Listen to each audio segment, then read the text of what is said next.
for his club, and they managed to win on Saturday. I was ecstatic to hear that. It's Dorking Wanderers FC. They signed their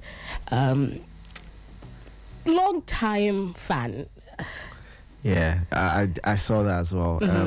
That's the beautiful thing about the lower tiers. Anyone gets an opportunity to relive their dream or live their dream, and to support a club, to play for the club, retire, and still get a shout out to come and help out the club. Shows what kind of player he was for the club, and to see they won as well is evidence that, look, he still got it. Even at 40 or 50 years old, he still got it, and that's impressive. Yeah. There is also a goalkeeper. He's in his early 20s. He did move to pursue his medical degree. That is what we've been talking about, that we really need to push even for players in Ghana to be able to balance the education with their play, so that you have options. You know, football, there are no guarantees in football, from injuries to management decisions. You could be kicked out at any time. Yeah, true.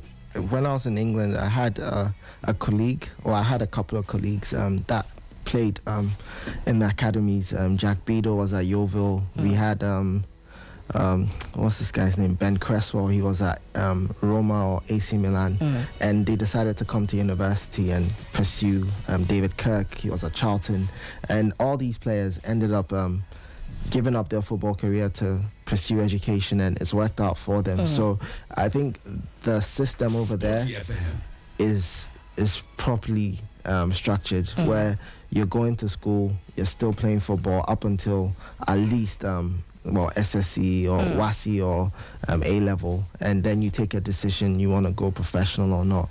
We saw with Man United, at some point Mason Greenwood was still in school playing for United, and these are the structures that would certainly make a difference for Ghana. I think with this particular one, medicine is one of those things that if you want to do it, you want to do it, and him stepping out to pursue it, I think it's the right step, because people that have stopped halfway through playing professional careers to go do something else, there are few, but if you know what you want to do, it's good to pursue it early, and maybe he could come back and be a bit of a resource for the sport later on. Absolutely. The sports medic, he can work in the sports in many other capacities. Okay, now let's move to the main topic. I was really surprised to see that Manchester United had decided to ship Onana to Trabzonspor, because they do have an older goalkeeper, Tom, who hasn't featured for the club since 2021, and then they did bring a new goalkeeper in the person of Simi Lamont, and I'm just confused. Why was that decision made? You look at it in many forms. The club is undergoing a reset to an extent, where they want to fix the culture. They want to show that they are working in terms of Ineos, and they want to show that they are in charge of the footballing operation. So anything that would support the manager to achieve his ambitions, they would do that. We've seen the bomb squad. Garnacho is out, Rashford is out, Sancho is out, and Onana is a bit unlucky, but then he did make at least, for a keeper to concede, I think 74 goals in 45 games. That's quite a record, and it would be a concern for Man United. I think 18 goals, 18 errors leading to goals as well. Those are indicators that for a consortium like Ineos Sports, they would pay attention to. They care about data, they care about the optics, and knowing how much impact it's had on the club, especially, look, even in the Europa League final, the goal shouldn't be beating him. And which goal shouldn't be beating him? Brennan Johnson's. That was a fantastic goal. Look, my dear. These are the kind of things that, it's cost him his position at United, and we must remember, we're walking into a World Cup year, and every club or every player at a club with a chance of making it at the World Cup wants to get maximum game time, so they are considered. With Onana, I think it's one of those bittersweet moments, but for him, he needs a break away from Man United. He came in thinking that it would be easy, but he's forgotten that he was in an Inter Milan squad with a solid structure, a solid philosophy, that wouldn't expose him too much in terms of shots that he would face. And with the way they wanted to play, he just needed to send the ball down long and someone would chase it. Barella would do the work for him. But you're in a club where the manager doesn't want those long balls unless it's necessary. He wants you to start from the back. And his best attributes, which is him playing with his feet, didn't really yield much for Man United. So it's one of those situations. I think United have given him the comfort or assurance to an extent that is a loan for you to get your playing time you want, because you wouldn't find at Man United. He's probably number 3 choice now, with Bayinda, first choice. Bayinda and Lamens ahead of him.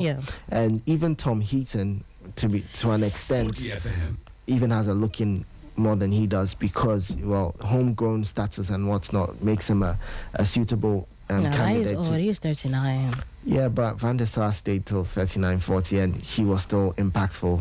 The truth is, Tom Heaton could do a job for United, but the way the manager wants to play, he can't do the build-up phase. He can do the defensive phase, and maybe that's why they've got Laments in there, because he can do both for Man United at the moment. He was brought from Inter Milan, 48 million pounds. Yeah, he was to dethrone De Gea, because the Ten Hag at the time says like he needed a goalkeeper who could play from the back, and so if you've come into a side and you've not done exactly what brought you there, then for other clubs, like Chelsea, you'll be out. Yeah. But I feel like United have been really lenient with him. I think United do like him. United do respect him, because from Ten Hag to Amorim, they've always tried to defend him. That's what I'm saying. He has attributes that these two managers they want. However, the most important thing for a goalkeeper is keep the ball out of your net, and he's not done enough to cover himself in glory or for him to be the number 1 choice for Man United. There are times he's made, there was a spell or a period where he was the go-to guy for Man United. He made a lot of saves. Then he would go back to the reset where he would let in a lot of silly goals. Positioning wise, parrying balls into the direction of opponents. Those little things are the difference makers for Man United, and I think that's one of the reasons why they would have to see him now. So his stats are, he's played in 102 matches, has 24 clean sheets, and has conceded 150 goals since he started for United in 2023. What do you think of the new signings, Senny Lamens? Because I haven't seen much of him, especially from the league that he is coming from. Yeah, I've seen a bit. He's got attributes that would be interesting to Man United, because he seems to cover his near post, something that Onana didn't do too well.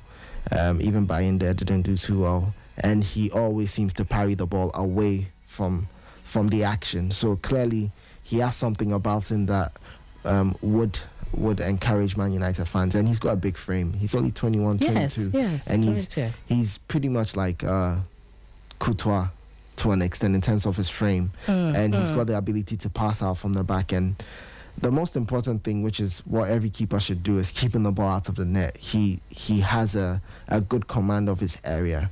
Hopefully communication wouldn't be a problem for him and his defense. And this period that he's on international break and whatnot, he would understand what the club means and what the club is about. So when he comes for the from the international break, he would be able to hit the ground running, to be honest. Okay.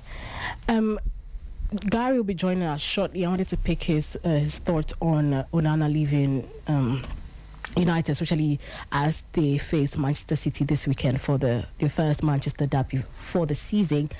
From one Leonie to another, I think I do have Gary on Zoom. Hello, Gary. Hi, good morning. Hi, good morning, Yao. Hi, Gary. How are you doing? Definitely better than you. You sound like you have a cold. Yes, I do. I just don't know. I was better yesterday, but, well, it is what it is. But we were just talking about Onana's move to Trabzonspor on a loan deal with no option to buy. What do you make of this? this transfer? I think it's been simmering for a while. Onana himself has not covered himself in glory, not in terms of his performances alone, but I think the general body language, has been combative, I think is the word. He seemed to have been always fighting something at Man United at any point in time. I can't remember a period when, the trust or he had gotten the legitimacy of players, fans and management at the same time, which is what you want somebody in the position of a goalkeeper, a crucial position like that at a club like Man United would want to have. So his obvious pros as a player or professional are there. We can't take that away from him, Yvonne. His personality and leadership, possesses a very strong personality, seen as a proactive person. His ball playing style was also expected to align well. So on a good day under a certain kind of coach, that would be a big plus for him. And, for all the talk about how poor he's been, he's had some key moments. But I think that when you come to the cons, I've listed the pros in what are, in my opinion, the pros. The cons are that, look, at the end of the day, like Yao said at the end of his submission, what is Andre Onana's job primarily? He's supposed to be a goalkeeper, to keep the ball out of the net, period. For all Pep's dilly-dallying and experimenting and love and obsession with ball-playing goalkeepers, look at the goalkeeper he's gone for. The most on-ball-playing goalkeeper you would find at the top level right now is Gigi Donnarumma. And that is what Pep has gone for. Remember, this is the same Pep that after many, many years of swearing by the false nine and by tiki-taka, went a certain number of seasons without a certain profile of striker and decided, Erling Haaland, it's time. We need somebody to stick the ball at the back of the net, and it's time. Sometimes clubs just decide that, let's go back to basics. And that's what they've done with Andre Onana. Despite his ball playing abilities, the fact that he's a sweeper keeper, he can be an extra midfielder, all those fancy terms. You want a goalkeeper to be able to parry the ball out. All the things that listed about the new goalkeeper that he seems to do well are things that Andre basically does not seem to do well. The costly errors, the inconsistency, the high number of errors, So, the move to Trabzonspor, maybe in that kind of environment where he's an undisputed leader, the Turkish football system loves players like him. They love personalities. They absolutely love personalities.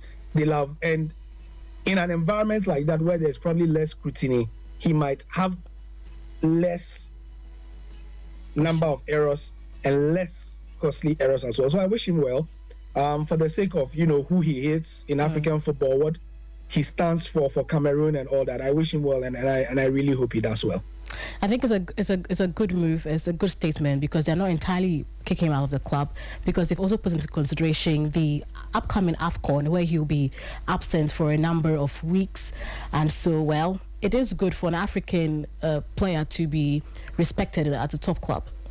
Yeah, sure. I mean, the AFCON, we are going to have the fights very soon about the AFCON in just about a month. We are going to hear the noises from all the top clubs about, having plan Bs when it comes to having their top players, who is going to deputize for them for those 4 weeks or so in December and Christmas time, and even in the new year, because the AFCON goes all the way to January the 18th, don't forget. So, it should be fun seeing how the clubs are all going to react to it. Absolutely. So that will be all for now on Onana. We will follow up on how that deal goes and how he fares in the Turkish league. But there is also another transfer that happened, a loan transfer that involves Nicolas Jackson to Bayern Munich. Last week we thought the drama had ended after he refused to return to the Stamford Bridge, and his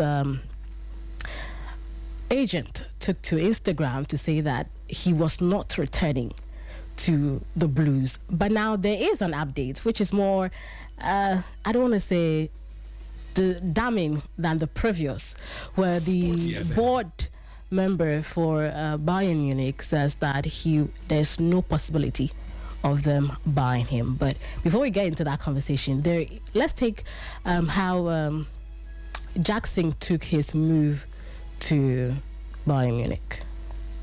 I'm a team guy, so I'm very, very happy, and the fans can be ready for that. I know a lot of things. I know a lot of legends who play here, and a lot of, it's a massive, one of the best clubs in the world, and, they won, like, a lot of trophy. I can't wait to start, and I'm so excited to join, and hopefully, I can and do it here.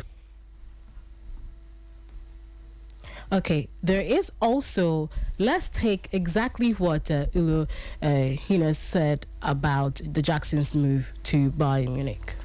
Ulayanes confirms Nicolas Jackson's £67 million buy option only becomes mandatory if he starts 40 games this season, but says he will never do that. It's not a €16.5 million loan fee because the player and his agent are contributing €3 million, so that leaves €13.5 million, and there will definitely not be a permanent contract. That only happens if he plays 40 games from the start. He will never do that.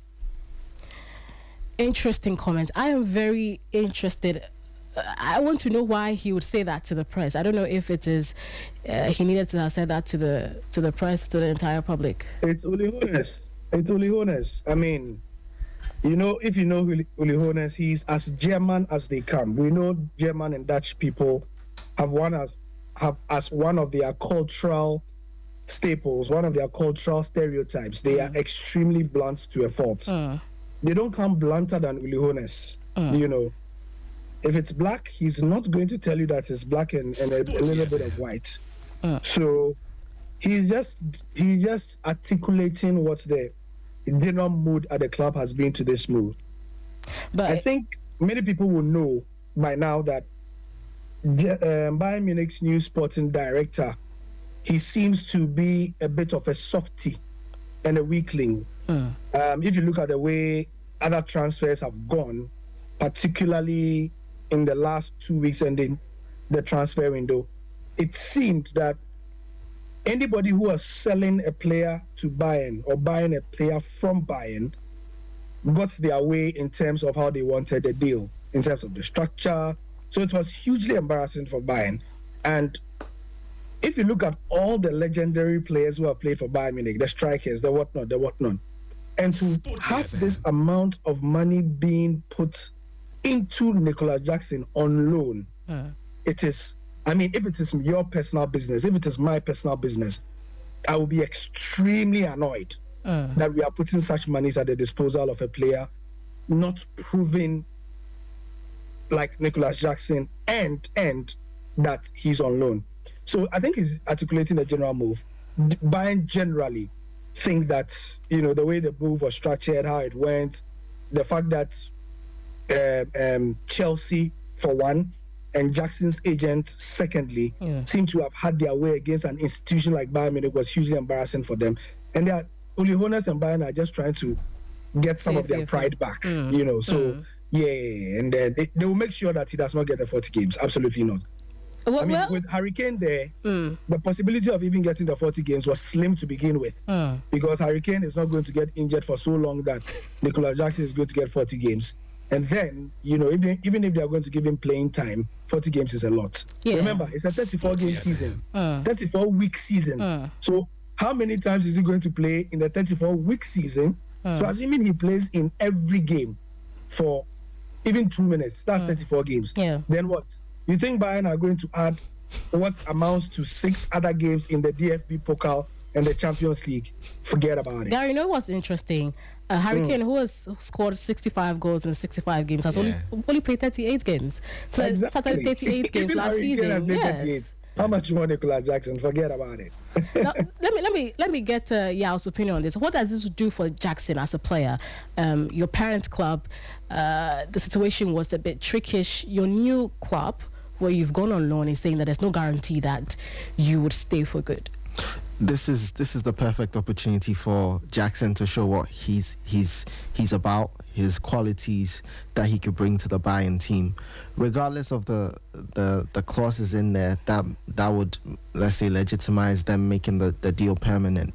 It's up to him to really just show he can add something to the squad. He is not a number 9, which he knows, but there's an opportunity to occupy a number 11 role, number 7 role in this particular Bayern squad, and also offer an extra body in case they need an extra goal or an extra body in going forward. Remember that there's a period where Musiala won't be available, and we've seen that Olise has started slotting into that particular role, but that role could easily be done by Harry Kane if he had a number 9 or someone he could supply. So Jackson's really, he should see this as the perfect opportunity, because the bridges are burnt with Stamford Bridge. However, for Bayern Munich, as much as all this information has come out, there's indication that there are so many clauses for this to be made permanent. Your willingness in showing to making the deal happen, spending about 3 million, yourself and the agent, to make the deal happen is an indication you wanted a fresh start. So as you've gotten the opportunity, he has to make it count. It is on him to make Bayern be like, okay, we have a good run in the Champions League and he plays a vital role. We have a good run in the league, he plays a vital role. In the cups, he plays a vital role. And they're like, yeah, certainly, now we can revisit the conversation. And with 13 million already, or 16 million already going out for the loan amount, I think Chelsea will be ready to listen to any structuring or any deal that Bayern would propose. But like Gary said, there's a new person in the role of a sporting director, and he's not got the skills, or he's not got the negotiating skills that previous directors had. So he has to now look at this opportunity to start structuring the deal now. Look at what his output will be, that in January we can try and have a conversation about it, start it early. It doesn't happen in January, making it permanent. You look at the end of the season, try and get it done based on the output of the player. And it wouldn't be a disservice to Jackson to just deliver in the Bundesliga. You deliver, there's an opportunity to go elsewhere. His stock was quite high, even though he had was 70 million. His stock is high, and even interest in him was all over the place, because everyone knew Chelsea wanted to offload him, and he just needs to find the right project to sign on to. If I was him, I would do a Duran, maybe go to Saudi a bit, make some money, come back into Europe, and then get back on your career when you want to. But he needs to just make this opportunity count, so Chelsea know they've got a striker that they are letting go for this particular amount of money, and they will help it. Well, I'll play devil's advocate and say that I don't know where this deal is going to leave him at, because again, he is an African player. There's AFCON coming. The January that the renegotiation is supposed to happen would be just right after. If Senegal does manage to play in the final and go on to win, well, the AFCON could be an opportunity for him to prove himself instead of Bayern Munich, because I don't see how he gets all that playing time. They bought Diaz. This has been their biggest payout this season, and so, well, it's trickish. We'll only leave it to time to tell us exactly how Jackson will fare at the Allianz Arena. But let me remind our listeners that they can join the conversation via our phone line on 054-257-1061 or 030-279-4805. Our WhatsApp line is 054-257-1061. Just send us your comment and I'll be sure to read it online. For me, the best news, especially for strikers and forwards in the English Premier League and across all leagues, is the new FIFA rule, Gary. The new FIFA rule says that the striker or the forward needs to be entirely, his entire body has to be offside to be flagged as an infringement, not his arm, not his armpits, as in 2019, what happened to Sadio Mane against Watford. Is your entire body has to be offside before the referee, the side referee, raises his flag for an infringement. Correct me if I'm wrong, yeah. Isn't that what we grew up knowing? Very straightforward, right? Yeah, it seems they've come back. You know, with Arsene Wenger there, it seems they are going back to what we know as offside. To basics, yeah. Look, football is a very simple game that was invented and has been played for more than 100 years with very simple rules. As we have gone on, we have had to make tweaks, but like the basis of football sometimes is very, very simple. What is offside? We grew up knowing that you are moving, you are driving at the goal.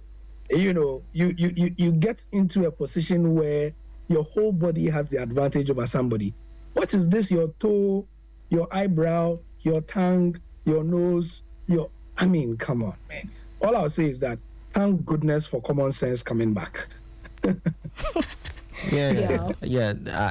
just think with the offside rule, generally every year we hear something new, and because technology is coming into the game, I think this is the best time for them to just return to the original rule, because then you have VAR and whatnot to just assess if the person is indeed offside, and that would make things a lot easier. Before, we're relying heavily on the assistant referee or the line officials to see if the player is indeed offside, and maybe the fans. But now there's enough technology to get it right. So if they return to the rule as we know it, it shouldn't be too much of an issue. Somebody is behind his opponent, the ball has come in, the person is offside. Simple as that. It makes it very easy and straightforward. The only worry or my concern is, you know, when goalkeepers are throwing the ball, the goalkeeper can throw the ball a bit long. Yeah. You need to also, I think they factored that into the game now. So when the ball's leaving the keeper's hand, like we knew offside to be, when it's leaving the keeper's hand and you are in the offside position, you are offside. And that makes sense. The changes had made it very difficult to tell, because now they don't know if it's when the ball's in the air, when the ball's actually getting to the player. But now they made it a bit clearer that keeper throws the ball when it leaves his hand immediately. If you're in offside position, you're in offside position. Hopefully in this season we'll see clearer application of the offside rule throughout the leagues. I think, Gary, we'll see more goals this season, right? Well, yeah, obviously. I think that it will directly impact the number of goals we are going to see across the board, and I think that's exciting. I mean, football is a game where we want people to chase the ball and put the ball at the back of the net. And so, yeah. Well, I think we'll see less of goalkeepers raising their hands to call on the assistant referee to check the tiny margins of the offside rule. Yeah, on Saturday, I think I was just studying for my paper, and I checked on Fabrizio, and he says that the initial report was that Levy had stepped down, which was quite surprising, because he did love the club, Tottenham Hotspur, with his entire life. He made very top decisions as a dad would do, or as a caretaker of anyone's property would do. But then subsequently, he says that he was dismissed. And funny enough, he says that he was not given any prior notice for his dismissal. So he was just called, "You're no longer our chairman." Gary. Well, the Daniel Levy thing is quite simple, but it's quite complicated as well. So, Guy has been at the club for 25 years, right? Yes.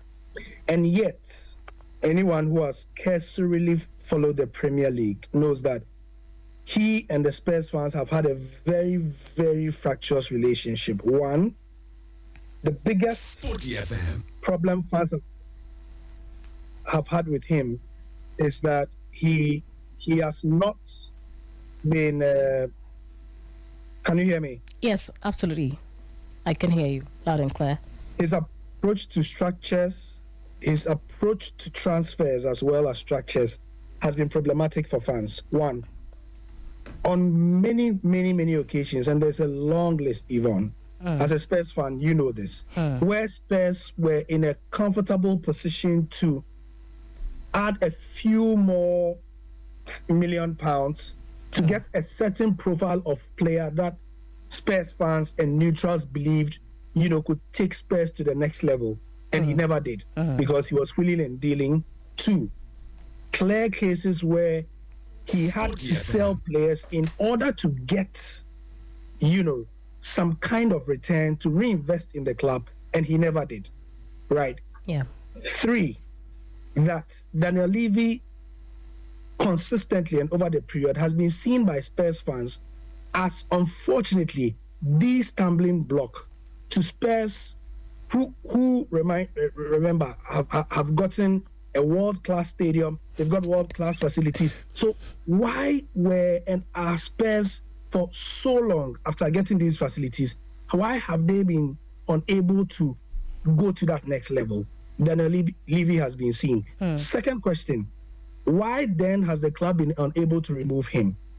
Now, this is the boring part that people may not want to, it doesn't make the news too much. Certain ownership changes have happened in the structure of the club, meaning that the children of some of the former top dogs now have control over the team, and the children don't have the patience of their father. Absolutely. No, they don't have the patience of their father.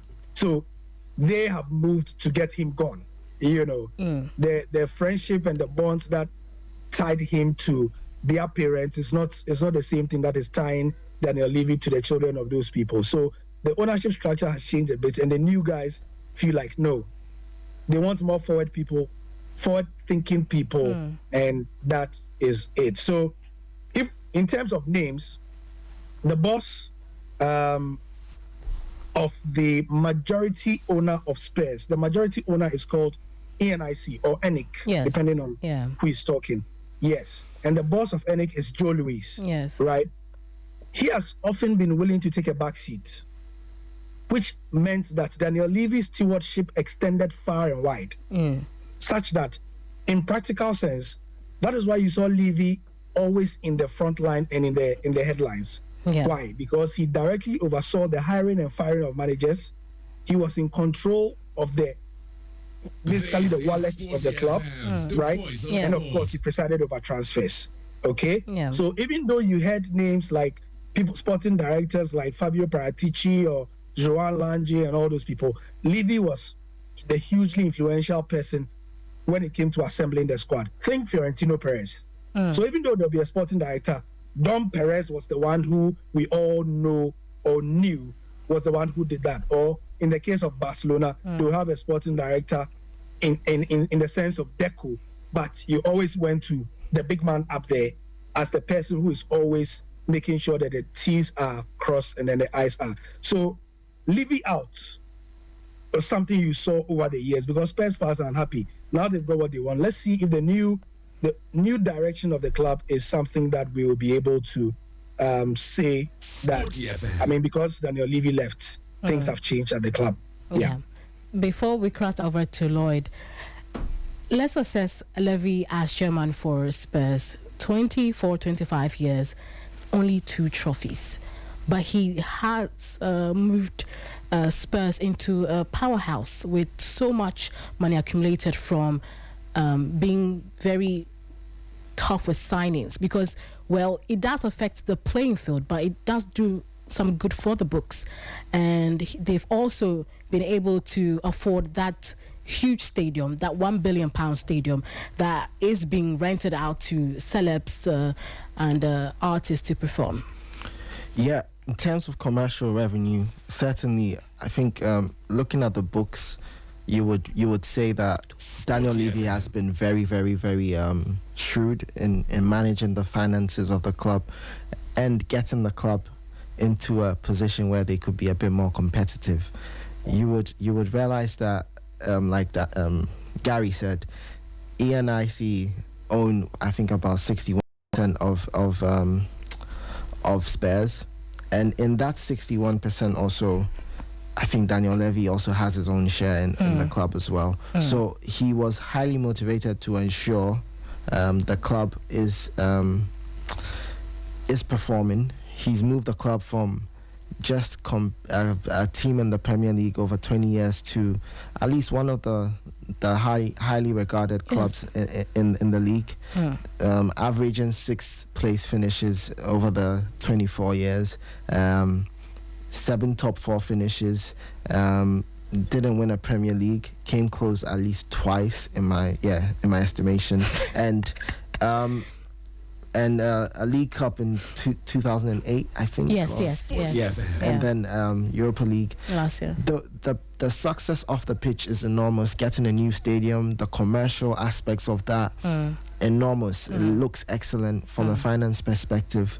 However, on the footballing side, it's not been solid. Yeah. They've gone through at least 15 managers in his time as the chairman or the chief executive, and that's a big concern, because anyone that is looking at the numbers would like it, but they also want to see success. And like Gary said, because the children of Joe Lewis, Charlie and Vivian are... I'm also hearing they're grandchildren or something. Okay. Joe is like in his 80s, mid-80s. They could be 30 or 40. Anyway, look, the point is, those are at the helm of affairs now. Now, they want a bit more than the team is performing well financially. They want to see that translating onto the pitch, and the liberties that Levy was given, they would have expected a bit more out of him in terms of output. It should have translated in top 4 finishes every season or every other season after that high investment, and beyond that, the performances should also tell. You can't keep going and just being a baby Arsenal to an extent, where you just get to the final and then you deceive everybody. You keep pushing. You have a decent season. Harry Redknapp once said the season they were top of the league as of January, he asked for Tevez and Gary Cahill, and he got Nelson and what's the other striker? I've forgotten the other. And he got Nelson and another striker, Louis Saha, and that was an indication that they were not ambitious enough. And those are some of the things that probably led to Levy having to step by. But in terms of creating a brand, which is Spurs or Tottenham, he's done a decent job, but the football brand is still lacking, and that's why they need a change in direction. Absolutely. Do you think the timing was good? He's had a transfer window to get it right. Yes. And he did do something special with Javi Simons, Kolo Muani, all of that, exciting towards the end of the transfer window. However, the concern of everybody who's spending the money is, who's bringing the money on board is, we've given you over 20 years. Every time you give us all these signings and there's nothing to show for it. To have Harry Kane, Son, Lucas Moura all at a period and still couldn't win anything, that was a testament or an indication that there's something lacking. So it's the timing's right. I think the new CEO has enough time now to make his mark. Hopefully by the end of the season we'll see a competitive Spurs. I'm just a bit worried for Thomas Frank. Yeah, because he brought him on. Yeah, you come in because of one manager, because you didn't really have to worry too much, but now he's going to get a bit more control in terms of signing. But my worry is, will it yield results like it's done for other managers? Remains to be seen. Well, there are mixed reactions with this. I do think I'm just getting a beep. I think my producer says we're good. Okay, I think we do have him on the line. Okay. Hello? Hello? Lloyd? Okay, so I think we lost Lloyd. Lloyd is going to speak to us from London. He is a Spurs fan, and he does have a different opinion on the Levy sacking by the Spurs board. But still on Levy, well, aside the board not being pleased with his the triumph or the success of the team, he is bringing the money. He did bring the money. I feel like the board should have given him a bit of a season or two, because they've accumulated so much that they can be able to afford. We just had the Bayern board chairman having to come on air to speak about their signings and their financial issues, because they have spent big in the previous seasons to just win the League Cup. Okay, I think we do have Lloyd. Lloyd, can you hear me? Can you hear me, Lloyd? 40 FM, the voice of sports. I can, but I'm on mute. You are on mute. Okay. Can hear him. Yeah, can you hear me now? Okay, he is on mute now. Okay, Lloyd, can you unmute yourself? Hello. Hello. Hi, welcome. Thank you for joining us on Total English Football. Not a problem. How can I help? Interesting. You did have a different opinion to Levy's sacking by Spurs on Saturday. I did see a few of your posts. You weren't so excited or happy about that decision. No, I mean, I think Daniel Levy did a fair job for the club. He built the best stadium in the world. He took us from a club when I started supporting as a young child in the 90s, and we were lucky to get a mid-table finish, to a club that was competing at the top end of the league. You know, we've had Champions League runs, including beating Borussia Dortmund and Real Madrid and other top European clubs under him. We made a Champions League final. We finished second in the Premier League. We had the best, striker in Europe playing for us that had come through our youth system.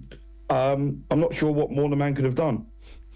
Yeah, that's an interesting perspective, but we did want to win trophies. Match our big talk with big silverwares.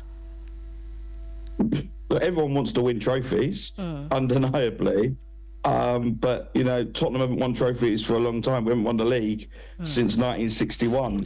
We're up against some of the biggest financial input in the world. We're up against clubs that are owned literally by other countries. We're not far off winning trophies. I really don't understand why people, focus on Tottenham's lack of winning trophies rather than Everton, say, or Aston Villa's, or Newcastle's until last season's, or Nottingham Forest, or West Ham. These are all clubs that want to win things but haven't, and haven't even come close. Whereas we've made a Champions League final under Levy, finished second in the league. It's not winning, but it's given a lot of fans a lot of good football to watch. So you're more of the football. Okay. I think Gary wants to say something. Gary. Lloyd, I'm an Arsenal fan here, so I am absolutely loath to say to loathe anything positive, but I've got to say, Lloyd, if you've got 25 years, I think that context is important. Yes, everything you say is true. Took you second, in the league, got you to the latter stages of the Champions League. But when you put it in the context of 25 years, a quarter century, Lloyd, that's a long time not to expect certain things. I mean, if it's 5 years, 7 years, 10 years, yes. But 25 years, what do you say to those who feel like he might have done all those things? But for 25 years, for Spurs to be having the reputation when you are in charge, when he's been in charge, Spurs have still had the reputation as being, Spursy. You understand? It's too long. What do you say to that? Well, I'm saying, Arsenal are the new Spursy, aren't they, at the moment? So you've got that to look forward to. Which is why I am angry. Which is why I want Arteta out. Which is why I understand why Spurs have wanted a cultural shift in the club for a very long time, Lloyd. But shifts don't always work out for the better. Equally, I mean, we all want change to bring about something where we can win. We have won trophies under Levy. We have won the League Cup a couple of times, and obviously we've now won the Europa League just last season. We'd all like to win more. Arsenal have spent huge amounts of money this summer. Does it guarantee them winning anything?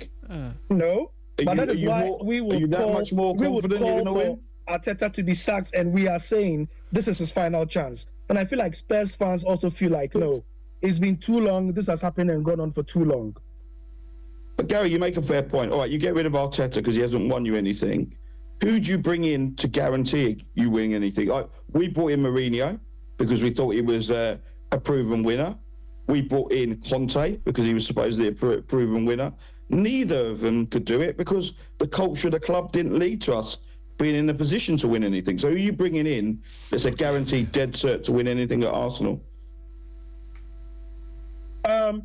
What I would say is that I think that fans want Arteta out principally because of something you said at the end there, cultural shifts. And I think it's so important. United have gotten to a stage where Arsenal and Spurs are considered even more serious clubs than United.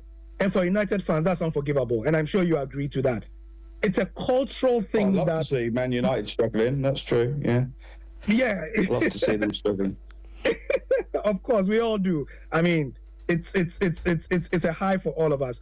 But when you are a fan of a club and your team gets to that point where you become what amounts to a cultural joke, the butt end of a joke, like United have at the moment, where we know for a fact that you could bring the best manager in the world, but that manager will be subsumed in such a culture of mediocrity and nothingness that nothing is going to work. And I have a feeling that, you know what? Go ahead. No, I see your point, Gary. It's a fair one. Although I would say there's an entitlement culture that's going through fan bases that I just think it is ruining some of the enjoyment of football. Like I remember the main role of being a supporter of your football club was you supported them. Now it seems like the main role of being a supporter of a football club is critiquing them, taking them apart, moaning, negativity around your club. And part of the reason why United are struggling, part of the reason why Arsenal haven't pushed on, and actually, to be fair, even with us and our own fan bases, it's so toxic and negative.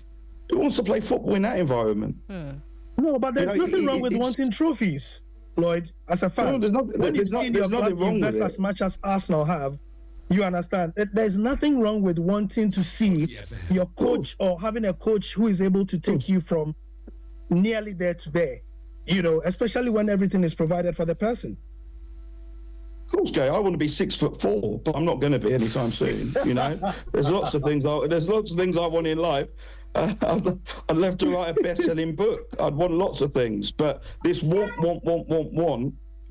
just ends up with you eating too much and getting too fat, doesn't it? Like ultimately, there's got to be some enjoyment in supporting the clubs. Otherwise, only one team or two teams ever enjoy a season. Yeah. Whereas look at Villa last season. Played great football, worth watching. Didn't win anything. Superb season. When we finished second and we were beating teams 6-7-1 and Harry Kane was on fire, you can't tell me that season had no value. Right, Lloyd.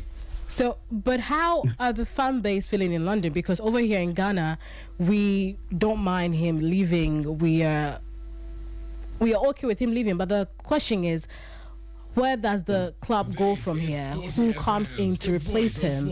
And what does the next 5 to 10 years look for Spurs? Because if we are sacking Levy because we are not winning silverware, then it means that the next chairman should ensure that. Yeah. Well, they should try. How can anyone ensure anything? There's no guarantees in anything in football. You can spend huge amounts of money and it not pay off. So no one can guarantee us, winning a trophy. There's no match fixing. You can't guarantee anything in football. I think the fan base, in the main, are positive around the changes because, like the two of you, they believe that Tottenham should be winning things. I'm not sure how a changement of chairman or leadership necessarily changes that. I don't remember 20 years ago us even knowing who the owners of our clubs were, let alone getting excited about whether they were changing. Like, I get more excited about the players we're bringing in. We brought in Mohamed Kudus from West Ham, who's obviously Ghanaian. I can't wait to watch him play football for Spurs. What an exciting Tottenham-type player. You know, that's what I'm excited by. Leave the ownerships to the stock market. I don't care that much. You know, I want to see Tottenham playing good front foot football, exciting football, and taking on, you know, clubs. We just beat Man City 2 weeks ago. Yeah. 2-0, played them off the park. That's what I want to be talking about. Didn't get a kick all game. How much money have they spent this summer? Couldn't get a kick. Couldn't get past Paulinho, midfield. You know, up front, we were superb. That's what I want to be talking about, not the ownership. I'm not interested in the market. Leave that to the stock market. Leave that to the politicians. I want to watch football.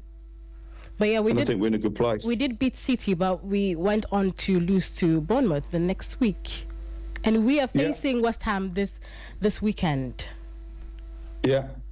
Always a tough game away at West Ham, whatever the circumstances, you know, the crowd will be up for it. It'll be a tough game. We've got a couple of signings to slot in, you know, if we're going to talk about signings. You know, I think up front in Kolo Manane, we've got a striker that is willing to make runs in behind, has a physicality to him. I think offers us something different than we've got in Solanke and Richarlison, as someone that's got a proven European track record. And everyone's excited about Xavi Simons because he's a wild card Tottenham creative midfielder that, you know, hopefully can pick those passes that we need to free the players like Kudus and Johnson on the wings. So should be exciting for us. West Ham are in a bit of a doom and gloom spiral at the moment. They've got a stadium they never wanted to be in. They've got a team that is weak. They've got a manager under pressure. But hey, Dr. Tottenham always coming to town can sometimes help them turn that around. So looking forward to it, but always go to West Ham with a bit of trepidation and a bit of fear, and it's always a more difficult game than it should be on paper. Okay, before you leave, do you see Xavi featuring this weekend? Do you think Thomas is going to field him? There's rumours that he might not, and the Tottenham way is that sometimes we sow people in slowly, but I think the fans are excited to see him. You know, we've waited all summer for an attacking midfielder, someone with a bit of flair, especially with Maddison and Kulusevski obviously on the sidelines for a prolonged amount of time. I'm looking forward to him, seeing him play. You know, he's in a line of great Dutch players, Van der Vaart, Davids, you know, even Martin Jol was our manager. Really exciting parts of our club, and I think get him in as soon as you can. Thank you so much, Councillor Lloyd. We'll speak to you soon. This is Sporty FM, the voice of sports. So we just heard from Councillor Lloyd from London. What do you make of his comment, the Tottenham way? Well, I think I share his sentiments as a fan in general. I think football's become too negative. We are demanding too much from the clubs when our job is to support them and leave the administrators to take their decisions. I agree with that 100%. I just feel that when you have a bit of ambition and you taste success, your mindset tends to change, and you thirst for more. And that is what is probably driving what's happening now. I just think he's right to be excited about the kind of players they're signing. They are not the usual Tottenham players, but these are indicators that, look, Levy was onto something. It's taken 20 years or 20 odd years for us to get here, but he was trying to build a squad that would compete. And I'm thinking because of the Europa League success, they would have been in a better position to be competitive in the league, because now they would want to taste that kind of success again. However, it's not, well, maybe this is the time to make the change so it can be sustained. If you have a different direction in terms of leadership, who would now push the club to go in that particular direction? But it's one of those things. But I do understand fans are a bit more demanding than they should be for obvious reasons nowadays. Yeah, the fans will come to the stadium this weekend as the English Premier League resumes. Let's take a few of the games that we could look at this weekend. Arsenal will host Nottingham Forest. Bournemouth, who won against Tottenham Hotspur 2 weeks ago, will be hoping to extend their lead as they welcome Brighton. There's Crystal Palace versus Sunderland. Everton will face off Aston Villa. There is Leeds versus Fulham away. Newcastle versus Wolves, and then that London game, West Ham would host Tottenham Hotspur, and then Brentford versus Chelsea. On Sunday, there is that cracker where Manchester City will host Manchester United, and we'll be seeing Erling Haaland will be testing the new hands of Manchester United goalies. Yeah. I think it will be one of those games, but I think both teams are in a bit of a transition and would be looking forward to just making a statement against their rivals. Whoever wins this will get the advantage for the season. I think it will set the tone for Man United if they're going to pursue top four. It will also set the tone for Man City if they want to reclaim their title. So it's one of those games. It's going to be an important fixture for both of them, and will set the tone for them this season. Yeah, and there's that sure banger for Liverpool when they face Bournemouth away. So that will be all from us on Total English Football today. My producer is, as always, Angela Mensah. We had Fly and Andam on social media. Fidels was with the turntables, and of course my guests were Yao Frimpo in studio. Thank you for joining me. Gary R. Smith joined us via Zoom, as well as Councillor Lloyd Doddridge speaking on Spurs. We'll see you next week.